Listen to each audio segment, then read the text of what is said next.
All right, ladies and gentlemen, we are back on the Red Star Podcast, episode number 5. So it's only right that we got the one, the only Kount Fif in the building. He is the co-owner, producer, and engineer for Man Bites Dog Records out of Prince William County, Virginia. What's good, brother? Glad you could make it come out. Thank What's you for happening? having How me. you been? Doing all right? I'm well. Yes, indeed. A little under the weather, but you know. It's all good. Making it rock. Just got to find something to get over the weather. You know what I'm course, saying? of course. So give the people a little background, man. Like, how did you get into the whole production thing? Like, what are your musical influences, and how have you blended those musical influences into your art and your craft that you do? Well, I actually started as a young kid. I've just always been my dad was a musician, so I just was around it my whole life. Right. And I started off as kind of a percussionist, like drumming. Right. I just always, it was just always there, right? Yeah. I just felt like the gift was always there. Yeah, most definitely. And as the years just, growing up, man, listening to all different types of music and being influenced by all of that growing up. Like what though? Give the people some examples. Thriller, Michael Jackson, Marvin Gaye, Right. the Gap Band, the Whispers, Def Leppard, Right, Poison, right. all All different genres. Yeah, just good like music, good music. country, George Jones and all kinds of different types of music, man. Right. Just anything pop music. There was dope pop music that I liked. Right. MTV was popping. I was born in '82. MTV actually used to play music for people who don't know. They used to actually have music on MTV. Videos. Yeah. So that's excuse me, for the younger generations that don't really know that MTV was a music video channel, and that was what we would see, and it was people would get creative with the music videos, and you just end up watching stuff liking songs because the music video was dope, and it just gave a song a different type of feel because of the visuals you see behind it, and pictures and sound together obviously invoke emotion. So most definitely. It's a beautiful thing. So and then it just honestly just to kind of bring it all together, it just accumulated over the years. I played different instruments, and I've always had a kind of a voice that could, I could always kind of know pitches and just sing. You can just hear it. Yeah, you can hear it when it sounds right. Perfect pitch, not necessarily knowing what key I'm in, but I know I can hit the note. You know what I mean? Right. Most My definitely, voice may most not definitely. be the best, but it's not horrible. It's just not, the singing voice. But whatever, I could sing. I did all that, and then in high school, you know what I'm saying? I started. I was definitely heavily into hip hop, and more of the East Coast sounds, like the boom bap stuff. Okay, so now we're here, right? So, what out of all the music that you love listening to, what made you gravitate to hip hop so much, and say this is it for me? This is where I want to express myself musically. I think the whole rebellious nature and the culture and revealing truth and just being raw, and just that there was something that just pulled me in. I don't know what it was. There's certain sounds, and I know what it is now, but back then, At the time, you didn't know. no, of course not. We're young. just you It's felt not it, a scientific thing that we're necessarily going to go explore at middle school. You know what I'm saying, or whatever. Right. But now, obviously, as an engineer, I understand why these things, these certain frequencies and certain things hit us and invoke these emotions and stuff. Yes. So, I think it was just the soundscape, man. In New York, I always had a huge, even since, my first time to New York, I was 6 years old. I went in 1988. Right. I visited New York City. Lost your mind. And I traveled, the people we were with, we traveled through the Bronx. We traveled through all parts of the city. You just loved it. I wanted to go even before then. I don't even understand how I remember that I wanted to see that city at such a young age. And I did get to go visit for the first time in '88 when the city was totally different than it is now. Right. And it was just, and then understanding, because I mean, honestly, you know, I obviously loved West Coast hip hop growing up. But it was something at that, especially at that time. It was definitely something about that boom bap era. There was, and it just it's the samples, I think, too, a lot when now as a producer and understanding and finding all these samples, because I'm a record collector and stuff, you know, and just over the years of finding stuff. I think it's the soul samples, the progressive rock.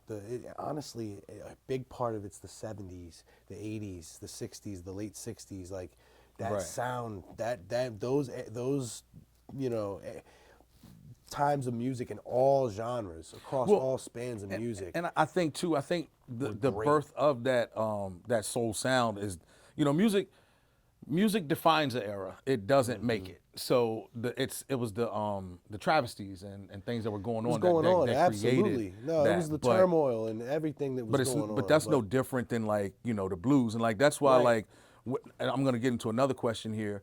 Like when you blues, I feel like blues kind of took over because like back in the 30s and stuff, blues took over because it was the poorest sound. It was the sound from the lowest rung of society. Right. How do you view modern day trap music? So when you preface what you just asked me, or with the blues thing, are you trying to compare trap to blues? I'm telling you that my opinion is that's what trap, you think? Down south, dirty poverty trap music is the lowest pretty much rung of poverty that we have in this country. Sure. And I personally feel like it is the modern day blues. I do. I can see that. I mean, you know, not sound wise, obviously, but just perspective obviously, wise. No, but I mean, there is a sound though. I mean, Willie Hutch and sampling some of that deep Texas South and stuff. You know, like Southern stuff from like even like Tennessee, excuse me, like Memphis, and like DJ Paul, his sampling and what they did for the sound. Even Master P and like what Beats by the Pound was doing, you know what I mean? Like, so, no, there's a bluesy sound to the South, absolutely. And it's content based. That's where that it's more content based though too. Rolling, you know, hi-hats and snares and all that kind of come from. I feel like it's just got more of a swang and a groove. Right. And that's more of a Southern thing, and it almost can compare to. Almost like Louisiana, you know, has jazz and Cajun and they got their own sound as well. And Creole, yes. Creole sound, you know. So like, there's a whole another sound down there with that too, and I feel like there's a lot of influence with the horns and stuff like that. You know what I mean? So I could totally see that. I don't disagree with that. I mean, as a modern day type of blues, but I also think that there's different types of this. There was Chicago blues, there was Texas blues, there was even I mean, I don't. Yeah, but all that stuff was later though. I'm talking about the guy. I'm talking about the dude. Dude on the porch playing the guitar where everybody's still in the cotton fields. I'm talking about that. Like that level. That's the gut bucket blues, and that's what I was making a comparison, because the reason why I brought that up, because there was a somebody else had brought that up, like a famous producer. It might have been L.A. Reid, maybe. And I was like, man, he's crazy. But then I really thought about it, and I started listening to the level of struggle from the trap artists from the South. Like, a lot of people just hear. Right. You know, because, and I hate to cut you off, but the New York, you're right, because it's like New York is a modern, it's more of a concrete jungle. Yeah, it's a city, you know what I mean? So like the level of poverty is different. It's just different. But it's not to take one away from the other by any means. Right, but it's different. It's different. But there's obviously levels to this. Yeah, and you got slave, and like down south, you still got slave culture. I was gonna say slave culture is prevalent. It's way more prevalent in Alabama, Mississippi, that panhandle, that Southern, in Georgia, South Carolina, is what it is. Tennessee. I mean, these states still have a lot of hatred. Oh yeah, most definitely, and evil. I mean, shit, where we at now? Virginia has. We're in the South. Period. We're in the South. Below the Bible Belt. We below the Dixie, the Mason-Dixon line. So even legislatively, but let's not go there. Let's not get into that part of the discussion. Yeah, no doubt. That'll be for another day. For sure. Now, your adoration for New York, right? Sure. You've gotten to work with. You got quite an extensive resume with working with some great New York MCs, man. Let the people know who you've been able to work with and well, what it's like. If you really want me to drop names, well, yeah, why not? I mean, I've worked with artists like Nas and Wu-Tang and Helter Skelter, Sean Price and Rest Royce in the peace, 5'9", rest in R.P. peace, Sean Sean P. Royce 5'9", Action Bronson, A.G. the Coroner, Killer Priest, Planet Asia. I've got some new work that I'm getting ready to do. Some new some pretty big names. Or pretty big name on at least one song. I got a big project coming. It's putting a lot of that stuff kind of all on it. But I mean, a lot of hip hop legends to me. I mean, and a lot of lyrical, geniuses. Yeah. Yeah. So it's an honor. Basically, it's an honor to be able to live your dream and be somewhat successful off of it by working with great artists from your time, Yeah. Like when you were young making beats, I imagine you're listening to these people, and now it's like they come to your studio. Well, that has to be a great feeling, right? I always used to say it too, man. I always just say that, I think I know, I know what it takes, or I have what it takes. I can figure this out, and I know I believe that I'm gonna make it happen. Right. And it's just about to what level and to what extent, and how hard you want to work and how consistent. And what you're willing to sacrifice. Like if you're not willing to sacrifice your sound and yourself, there's certain things that's there's just integrity not involved. Yes, Absolutely. most I mean, definitely. now I'm a producer. I like to have fun, and I felt like I've done a lot of things for, I feel like I've added to the culture. You know what I'm saying? Right. So I feel like there's nothing you can really say that I haven't done on that level. So there's nothing why, you look at a producer like Illmind, who started out working with underground MCs like Acrobatic and, Little Brother and stuff like that. And now he's producing for Moana, and working with Lin-Manuel, and he's everywhere. He's everywhere. He's worked with Nicki Minaj and Drake and Rick Ross, and everybody that's popular now he's worked with. I mean, he's done. So you, as a producer, you just never know. You just never know where it can take you. No, and I'm not opposed to any of it. How do you feel now? How do you feel about today's MCs though? Do you feel like today's MCs have the lyrical skill that the MCs from our era have? No, I don't think. I think it's a whole different type of approach to the vocals with this. It's like almost it's a very sing-songy. It's very. The patterns are different. I like, and there's certain artists like Lil Babies. Yeah, like Lil Babies. He can flow. He can really flow. Yeah, they got flow. I will tell you that their cadences are different enough to be credited as like, this can be considered a lane in hip hop because. Well, but hold on though. But they got that from. We're gonna talk about Migos. They got that from Bone. But that's a whole nother story. We could go there with the fast rapping. Story. I mean, it's basically just fast rapping. Yeah, but there's certain cadences. Rhythm yeah, there is a syncopated rhythm, but there's certain cadences and there's certain things that are done with auto tune and effects and stuff like that are kind of necessary for that to work. You know what I mean? Right. Or to be a part of it. Right. So I sometimes can see where. I just see it as a new thing. I'm not necessarily hating on it personally. I can produce for artists like that. I'm not. You're not into it though, really. I personally don't go around listening to all that kind of stuff. Right. You know what I mean? There's certain artists, yes. My kids listen to a lot of soundtracks from movies and whatnot. So there's a lot of these new artists on. No, but let me ask you this though. So do you think that feeling is content based though? Like. Because a lot of these rappers very dumbed down. I think it's very simple. I mean, it's simplified, but I mean, it's also when you look at the music, like that was out at that time that was commercial. I mean, Snoop Dogg. I mean, he wasn't super lyrical. Right. Snoop Dogg was very simple. I mean, but are you a huge fan of Snoop? Are you a huge fan of Snoop like you are Nas? Or no, absolutely not. And that's because as I grew of the older, lyrical and that's exactly. Me personally, and this is just for like. I just want something more of a substance. I like this party music, yes. I love party music. Right. And there's times and places for it all the time, you know what I mean? But I'm not mad at it. When I like to, really get into a vibe or listen, I'd like to listen to something that can kind of stimulate my mind. And I feel like too a lot of it is relatability too. It is. Like if a person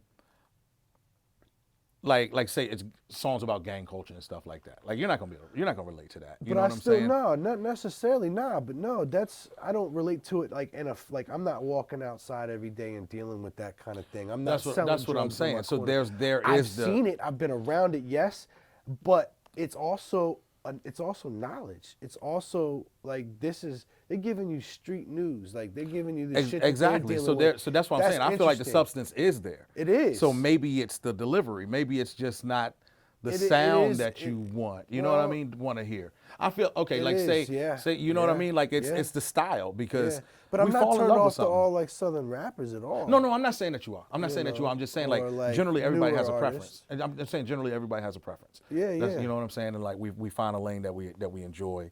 And that's kind of where we stay. Like the same people, the generation before us, our parents couldn't stand rap. Right, of course. They're like, oh, like this is crazy. They don't understand it. They don't understand it because they're and it's and I feel like an old man the way sometimes I don't understand some of the new music and why people listen to it or like it or.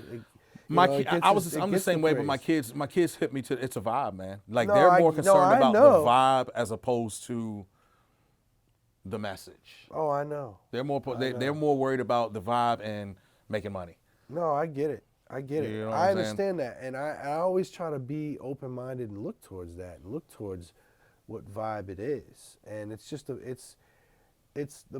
my whole thing is it's more or less it's drugs. It's like you have to be kind of fucked up to really feel it, or like, and then if everybody else is on it and this is your era shit, then you're gonna feel it. You know what I'm saying? So do you feel like the music perpetuates drug use though?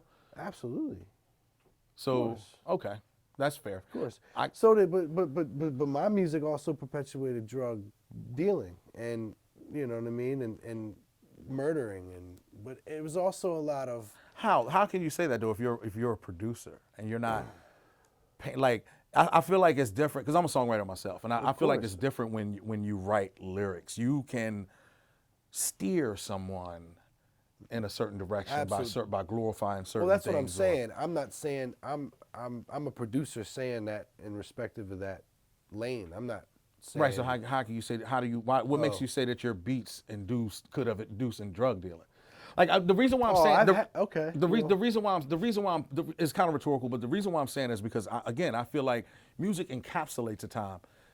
It doesn't make the time. The drugs are already there. The issues and the depression that these kids are going through is already there. Sure. So the music is going to come out that way. Now, as far as record labels only pushing that type of material and putting serious money behind it, I'll say it perpetuates it in that sense. But I feel like to say that it perpetuates it, it takes blame off of us and our failures as an older generation of not being there for our communities and our kids, and they're in those situations. Yeah.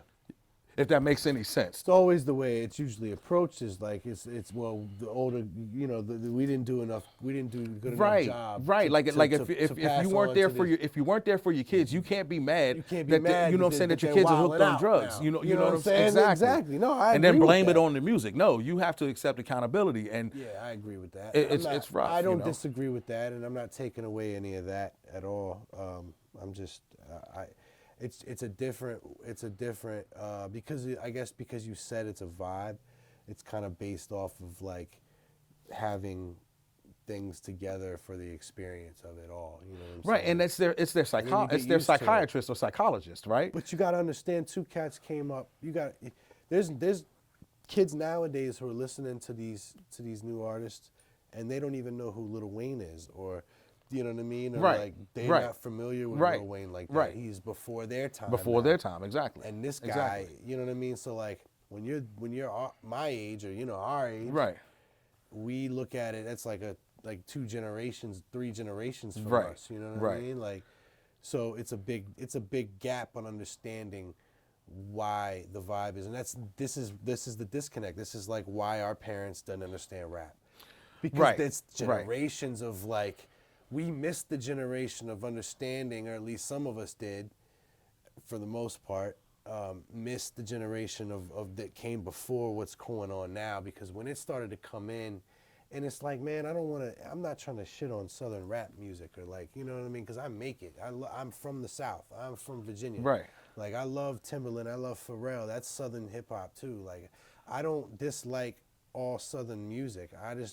There's just certain things that I think are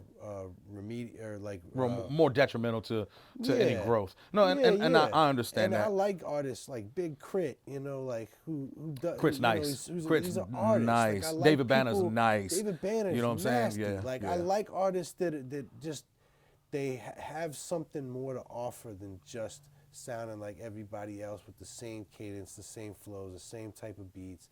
Like, they're going for the same vibe, and it's just like everybody's. This is what this is what's working for everyone else, so this is what you do too. You know what I mean? Like, this is what you follow. Yeah. This is the formula or whatever. Or that could be the sound, because a person could take our old classic hip hop stuff, right, that we love, and be like, oh, it all sounds the same. It all sounds the same. When you dive into something more, you can start to see the different nuances. You can see it nowadays. And all honestly, you have a lot of new cats reusing the same old drum loops that were used 50 times already in the 90s, in the early 2000s. That's what I'm saying. And then you got these new, like Griselda, or like just these Canadian cats, or like wherever they're coming from. Right. But like the underground sound, classic the more boom bap sound, that 90s boom bap sound cats, you have them reusing the same stuff and getting away with it over and over again. Because it's like if cats are making these beats with the same drum kits, the same hi-hats, right, and you're just altering up, you know, the patterns of the hi-hats and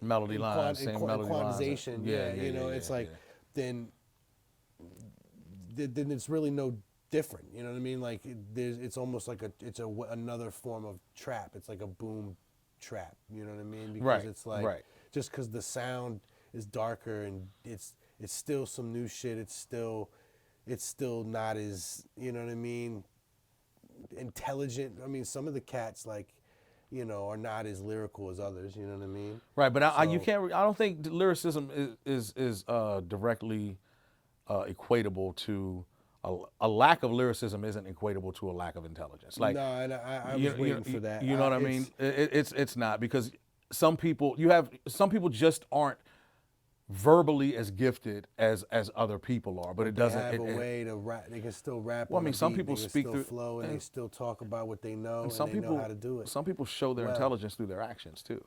You know what I mean? Absolutely. Or they show their through their work, or the way that they nurture you, or the way, like, it's just you know what I mean, like. So no, and I'm not. And that's why I don't look. I'm not equating it all towards intelligence. You know what I'm saying? Oh, the way you brought that up, I just wanted to specify. That's all. And like I feel like also too, like when you look at the situations where music is coming from, like especially like impoverished cultures. Well, talent is talent. Talent is talent. I didn't exactly. I wasn't saying it be talented people just because you may not be smart, you're not talented, or like, you know what I'm saying? Like, that doesn't mean any. That's not. Talent is like when you're gifted through music or talent, like that's gift. That's just, it's given somehow, man. It comes from something. It's just the same way you were talking about when you were a kid. It was just like I don't know where it started because I've been doing this my whole life. It's just like and then that's all, and it's all you know. Yeah, and you just love something. And you breathe and you're passionate for it, and that's just what you gravitate towards. Yes, indeed. So I absolutely don't knock or whatever. You know what I'm saying? Right. I'm not trying to get it misconstrued. I don't. Yeah, no, and I don't. Hopefully the listeners don't. I wasn't trying to make it appear that way. I was just asking different questions about how we feel about different, because hip hop has a lot of subgenres now. When we were coming up, it really didn't have subgenres. You really had a New York-based sound. Mm-hmm. Now things were bubbling as far as the mainstream. You had a New York-based sound, and then even a lot of West Coast was doing, like, I mean, NWA started off making beats that were still headed towards the, with East Coast drum sound. breaks. Exactly. They were that was what was popular. So they were doing what was popular. So they figured out how to, and then they had their own message Dre too. started finding all these '70s bands and the Funkadelic, and started going into more because you had a huge funk influence out there, whereas a huge funk New York had a huge jazz influence, and you was out there getting high and just listening to funk and shit, and it just created a whole new sound. And it made sense because it's West Coasty. I mean, you had like Ohio players using like the oscillators and stuff even back then with the funky worm, and like Yeah. And that's been used so many times. And it's so weird too when you listen to a West Coast beat, that wow. Yeah. And it's just, you could just see the palm trees, the open. Don't get it confused. You might be in a completely terrible spot, but it looks so like you feel the funk era and influence. Yeah, it takes you there. No, I mean that's what it is, man. That's what I love. That's what the beauty about music. It brings nostalgia. It gives you visions and all that. So all right. So like as far as projects, right? Let the people know what projects you have out. Sure. Let the people know what projects the label has out, as many of them that you can remember, and where they can find them at. You know what I'm saying? So anyone who hasn't been able to tap into your work, they can have an opportunity to do that. Absolutely. So this might be a lot of information. So you've been putting in work. One thing is most of our work comes out through our Bandcamp webpage. It's bandcamp.com. Yes. Man Bites Dog Records. You can just type it in. You don't have to have an app for it. You can go online, just type that in. Like drop that gem on why y'all do it that way. So I definitely will get to that in 1 second. Okay. Yes. All right. Bandcamp.com. Again, you can stream all the music on the platform without having the app. You can just go click the links. All on my social medias. Once I give you the social medias and I can tell you where to go, it's all in one place. It's so simple. It's so easy. I love it. That's one great thing about this, internet thing. Right. So basically, the label Man Bites Dog Records, we put most of our records out. I mean, all of our records out through the Bandcamp, but some artists do choose to stream everywhere else. I currently decided to stop streaming. Me and my partner kind of agree why. When we're on the same page, why we don't want to personally, why we wouldn't stream. I don't stream on anything else but just Bandcamp, and I have physical units, so it's a place to buy the physical units, digital as well, and then you can also stream the music before you buy it from the website, and it's great. So I mean, it's the same thing, just a different platform, just like anything else. Right. But there's also Bandcamp Fridays where they give all the all your fees and everything straight to the artist. Right. So they don't take a cut of their fee or whatever. Right. So that's why you do it, because you feel like the streaming farms and streaming services, they're robbing artists and they're boosting false artists. They're getting fake numbers for these big guys and shit. You got it's 300 phones playing the same damn song in a room over and over and over again. There's a lot of silly business going on with that. So I just decided they're the new really gatekeepers. Not doing anything. Yeah, they're the new gatekeepers. And I'm not gonna rock. I've got my last album I put out on streaming services was me and Uncommon NASA. It was called City of School. Okay. And that and the instrumentals are up there on Spotify. So, and I've got my album, The Swashbuckler, and the album I did with Killer Priest, and there's a bunch of other work on other artists' albums and stuff that I have out on digital, which is cool. I don't see anything else from it. I don't really see a big deal from it. You know what I'm saying? I'm not paying services to go out and put me on streaming playlists and all these type of things. Right. So, and again, it's not creating much for new artists. And so that's another reason why it's like it's terrible. It's terrible. The deal that why artists, do we get as artists, musicians, and listen, and this is my opinion on it. Because the more hungrier an artist is, the better quality of work they're gonna put out. Yeah. Sure. And then you have the whole thought process of like when creativity. There's I watched this lecture by Jordan Peterson, and he was talking about the psychology of creativity. Right. And he was talking about everyone else is in this comfortable box in the middle. Right. And they have these systems that are proven to work. Right. He said, but all innovation comes from the creative people. Yeah. So one creative person gets in and changes the box. Right. But what about the rest of the creative people? So he's been trying to figure out ways to create job markets that are monetarily valuable for creative people. Right. Because think about how many artists we know that are really, really good and they've never made a dime off of their music. And he said something like the numbers were like out of 80 million songs, 70 million of them don't have a download at all. Right. That's crazy. Yeah. That's crazy. So you're up against this machine. Artists, there's thousands and hundreds of thousands of artists out there that then are no just one trying to do this that no one knows about. No one knows. It's a big giant pool. Exactly. Of people that are just swimming and know. And then you put the glam and glitz around a few artists, and that's what making it looks like. Right. To the masses, and so it just makes it difficult. It makes it extremely difficult, man. It's a lottery too, man. Like it's like hitting a lottery. You know I think it is like a lottery, but I think to get to a certain point, you're picked. And then you show that you're willing to do certain things, you'll go even further. I believe, like, I was listening to an interview, Seth Rogen, and he was talking about momentum, and I'm a big firm believer in momentum too. Like he was saying, I was like, oh yeah, that's totally, and you can, it's just funny, man. It's just people sometimes get put in the right position. They make something happen for themselves. They worked hard. Right. They made it work. You know, like they put themselves in a good position. Right. Or made an opportunity work. And then they just kept that momentum going. Right. You know what I'm saying? And it's really about kind of navigating and finding the path and then using that and then, you know, knocking it down like domino effect, using that momentum to keep going. And I think that's how a lot of people do it. There's a lot of lucky artists to get, you know, just kind of get on. There's a lot of money behind artists. There's a lot. And that's what keeps them relevant. You gotta really think about how many of these artists you won't know, but you go behind the scenes and you look. Their father was a radio disc DJ. He knew somebody. Their father was a musician. Their father was their father was this producer. Or Cold Hard Cash. Or Cold Hard Cash too. Or just Cold Hard Cash. Cold Hard Cash will get money, you. period. Or it was just somebody who worked hard for their money and just invested it. Exactly. Boom. Exactly. Or they got invested by a drug dealer or whatever. Whoever. Or they were a drug dealer and started their own shit. Exactly. I mean, because you got. I mean, realistically, any fortune in this country, you'll find corruption on the back end of it to start it. There's always no matter what culture we talking about, Italians,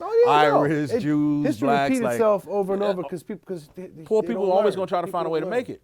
No, it's not. Poor people are always going to try to find a way to make it, bro. Like you're not going to have me step out of this. Yeah, of course. You're not going to have me walk out on this street full of trash and bums and all this shit, and then I look 2 streets over and you riding by Mercedes Benzes, and you know what I'm saying, and like living the life and shit. Like, what are you doing? Look, I want that too. So poor people are always gonna try to find a way to to get ahead. Of course. Now you're what, 38 now? 30. I'm 40. 40. You're 40 now.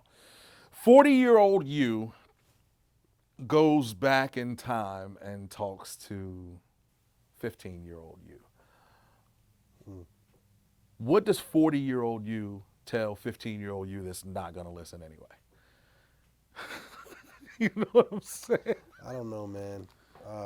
That would be a you know, if I really had that opportunity to do something like that, I would really want to go back and like have an hour and like say this, you know, just, I mean, like, let's be real. If whatever I didn't want to happen, or whatever, you know, if I didn't want something to happen, or if any regrets if I had, I would go back and tell them like, hey, you know, don't do this. You're gonna meet this girl. Yeah, this person's gonna give you this one night. Don't do it. Just don't do it. Yeah, there's just certain things. There's a couple of things I might give him some suggestions on not doing. Right. Strong suggestions. Right. Yeah. We all got them. And then we're lucky we're here. We're lucky we're here, bro. But other than that, we're lucky man, we're here. Other than that, there's not a whole lot, man. I don't regret a whole lot. I don't either, but we're lucky we're here. I feel like I wouldn't know the things I do, and you know, granted, I'd love to know more, and I wish I'd make certain decisions. Again, there's other things I would,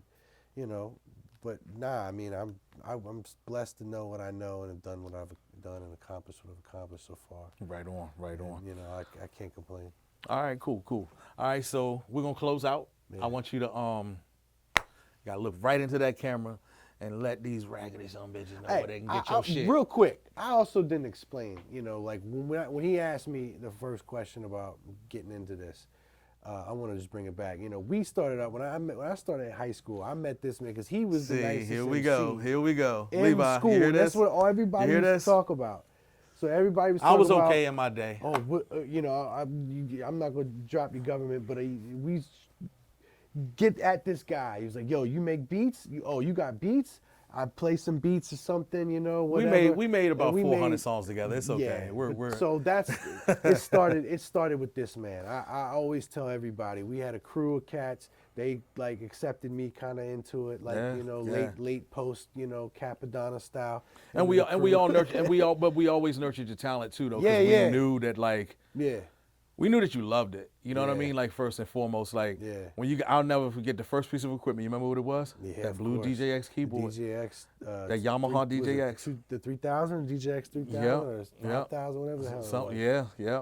And we used to create those loops, and I would write songs. He would make the beats. It's like having an SP at 7 seconds of sampling. 7 seconds of sampling. That's all we needed, like though. An SP on a keyboard. That's all we needed. That thing had dope drum kits built in. Like, it was a Yamaha. So like for real. Sounds. I remember that one. I can't remember what kit it was, but it had that loud popping snare. I can't remember the kit. Like that was my favorite snare, man. That was my favorite snare. We always used to use that snare. Yeah. I mean, and how we recorded. This is before we had any studio equipment, bro. Like, we taking two radios, two tape decks, play the beat, and that's how you rap into it live. Like, that you had to normalize your own voice as an MC. Like, so when you got excited, you had to pull away for that word. To, you know what I mean? Like, so your voice didn't fluctuate. You had to get close to the mic too. And the mic was on the boombox. It was on the boombox, raw, man. But if you're too close, then you're gonna drown the beat out. If you're too far away, you really had to mix and master while you were doing live. We had to figure that out and do that. And that, I will say, is different from the eras, though. Oh yeah. I don't know if that's a plus or a minus, though. You don't have to do anything manually now. But it also helps if you really put it to use. It can really help you learn music and learn. That's what I'm saying. That's what the programming is. All this technology use is for people who want to use it to take their skills to the next level, and their knowledge to the next level. Exactly. So exactly. It's good for that. Exactly. And I can't be mad at it. It's just where we are. You always knew that. That's what I was saying. You always knew that the technology was going to just keep going. Bro, you can save 15 years in like 2 months if you know what the hell you're doing with the technology now. You can't be mad at it. You just like, now you can look back and say, like, damn, we did it the hard way. Well, these kids didn't have to go what we had to go through. We had to walk through 40 miles of snow with no uphill both ways. The old shit they used to say to us. This is what we say to them now. The dinosaurs. We used to have to record a tape play. They're like, what's a tape? Like, I know, so we're like, I know. We're trying to explain what we had to do, and they're asking. We can't even get through it because they're asking. Well, us the about language is completely changed, and that's and again, it's indicative of the times, because that's another thing. Like with kids now, you got to think like this. I would say that these group of kids that are like 20, 21 years old, right. They are the first generation that grew up on the internet. Yeah. See, we grew up. It came along while we were young. It existed before it. They didn't. But they don't know how life was before. We have a foundation of how life was beforehand. Exactly, man. Like where you had to do everything manually and all this other shit. Like so that's the disconnect too. Because I noticed I noticed that like I had disconnects communicating with my children at times because I'm stuck in the ways of like, you don't know nothing, da-da-da-da. And it's like, hold up, they actually do. They know more than you. They don't have the wisdom that you have, but they know more than you. Right. So when they tell you that you just think you know everything, it's like they're right because you do. I agree, yeah, for sure. But they don't have the wisdom to apply the knowledge that they have. And that's where I started shifting my focus when dealing with my kids. Right. It's like, okay, you're right. Right. You have access to information. You have access to information that I never grew up with. And so when I dig in your shit, I'm like, it's because I want to save you from a lot of heartache and hurt and stuff like that. Exactly. It's because you're just being a dad, bro. And they're letting me know that I already got that part. When it's too much or when you I already got that part. They already passed that. I've already passed that part because I have this knowledge. Like I can learn from other people through what's going on the internet and all this other stuff. You know what I'm saying? So and that's the balance of that though. So I think that makes it difficult as far as communicating. But that's all I wanted to say, man. But you got to get back to your projects though, man. Yeah. You didn't name out. You didn't. Just reel off the latest two. Reel off the latest two that you got. The Soul Chakra and so Soul Chakra, the tape, It's on digital. I don't know. I don't think we have any cassettes left. Maybe one or two on Bandcamp. But You got vinyls? Soul Chakras instrumental. No vinyl of that. And then I got my album on vinyl, Numero Un. So that's out. That's on vinyl. That's the latest project. Go get it. It's on Bandcamp. It's 10 dope tracks to play through. I promise you. Just put it on, let it rock. If you love that classic hip hop. All right. Dope MCs on it. You know, some singing. I did the cuts. There's a lot of different diverse stuff on it, man. Right. It's dope. Awesome. All right, y'all. This is the longest episode so far. You know what I mean? Him and I, we've had an extensive history together. One, you know? Yes. This was dope. We both actually needed this too. Thank y'all for tuning in, and thank y'all for the support so much, for real, so far. Like, things have been going well. We're moving forward. We're gonna keep on bringing people in and just talking about their story, their life, how they got to where they are now. You know, things that, like, I want to have real, raw conversations with people, you know, from all walks of life, man. So I appreciate the support, and for real, like, anybody's able to come on and talk. Just talk your talk, man. Just let the people know who you are. You exist. You matter. You know what I'm saying? So in closing, live with love, and you'll always win, even when it seems like you aren't. Peace out, y'all. Peace.